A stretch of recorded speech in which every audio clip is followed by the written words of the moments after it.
Hola, buenas, bienvenidos a un nuevo vídeo. Hoy vamos a hablar de SEO y vamos a hacerlo de SEO on-page, de la parte más técnica del SEO, de esa parte del SEO que se produce dentro de la máquina, de esas optimizaciones que realizamos dentro de nuestra web para conseguir posicionarnos bien dentro de los buscadores.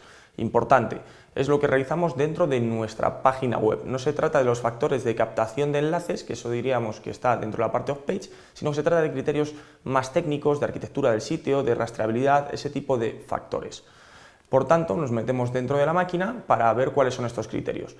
Digamos que dentro del SEO existen 4 pilares fundamentales. Están el contenido, las palabras clave, la captación de enlaces y por último la arquitectura del sitio. Y esta arquitectura es el concepto único, específico de SEO técnico. Digamos que los otros 3 pueden bascular más entre el SEO on y el SEO off. En algún caso la obtención de enlaces es puramente off y la generación de contenido pues también. La parte de Keyword Research digamos que está ahí entre medias, ya veremos el porqué. Pero bueno, vamos a centrarnos en la parte de arquitectura del site.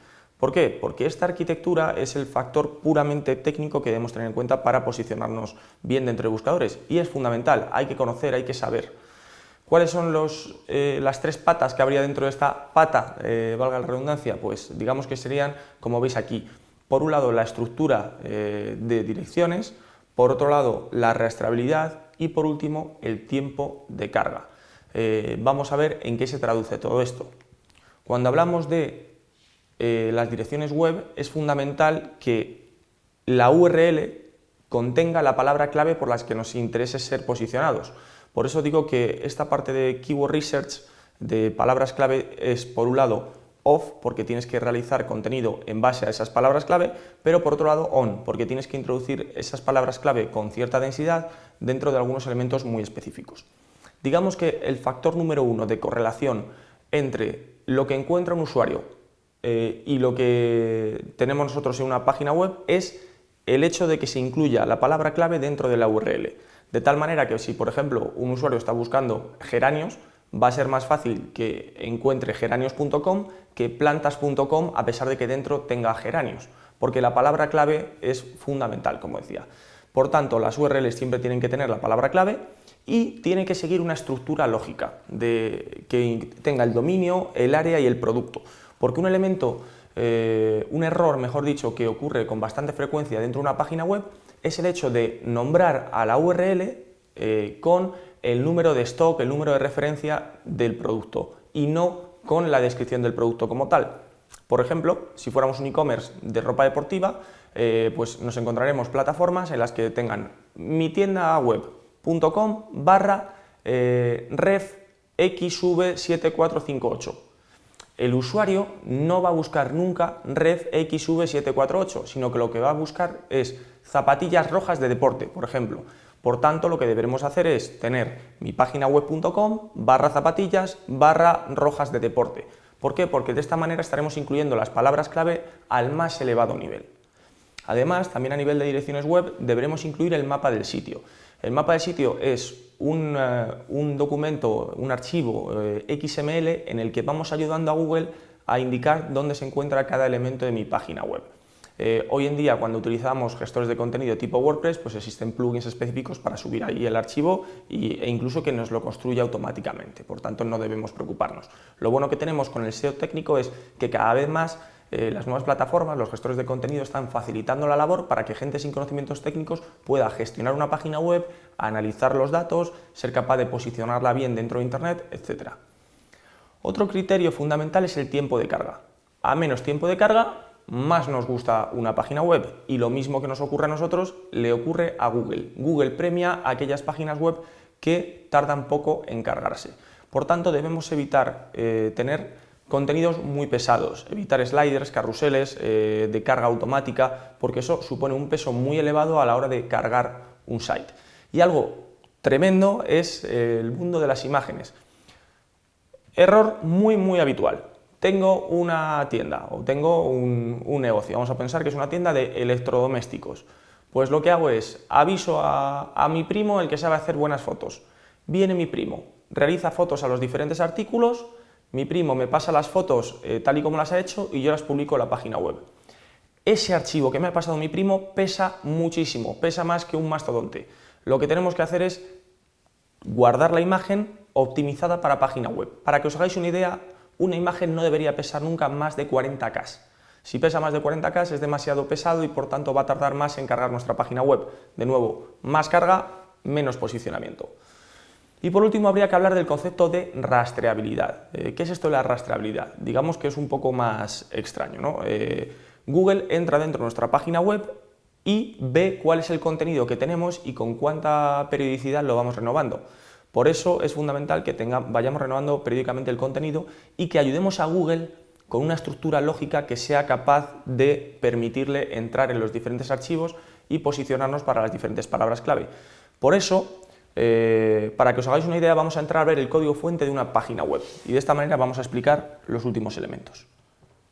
Vamos a una web cualquiera, a un periódico, aquí estamos en la página del Mundo.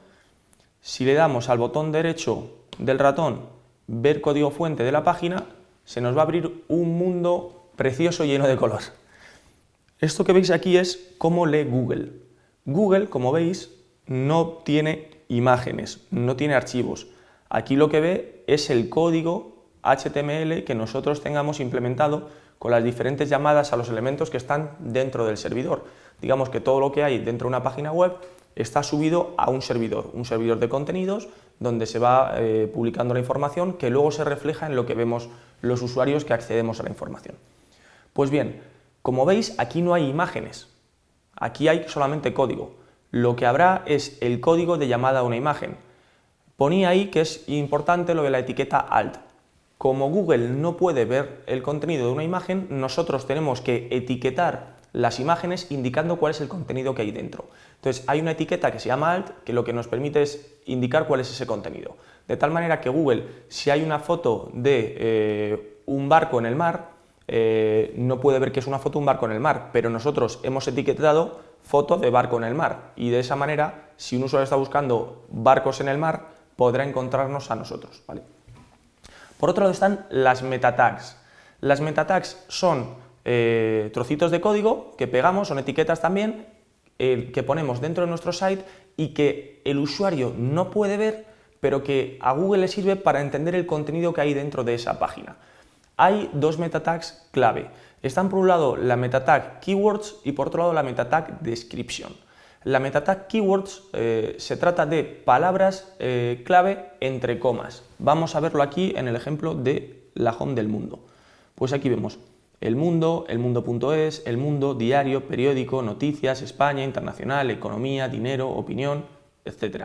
Aquí veis que hay muchas keywords. Esto es un error.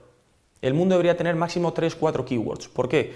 Porque si no, lo que está haciendo es diluir el peso de esa keyword. Siempre, como digo, quedaos con que tiene que haber 3-4 keywords máxima. Pues esa es una meta tag. Luego está la meta tag description, que ya no son palabras clave entre comas, sino que es una frase completa. Pues aquí tenemos, bueno, aquí hay comas, pero es una frase. Noticias, actualidad, álbumes, debates, sociedad, servicios, entretenimiento y última hora en España y en el mundo. ¿Veis? Es una descripción. Esta descripción no debería pasar de los 160 caracteres.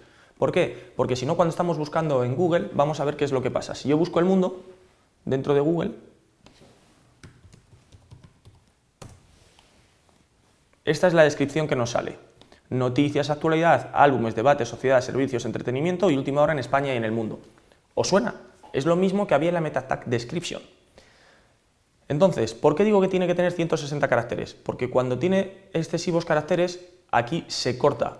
Y no me preguntéis por qué, pero está demostrado que si no está la descripción completa con una frase completa, sino que hay puntos suspensivos, el público clica menos.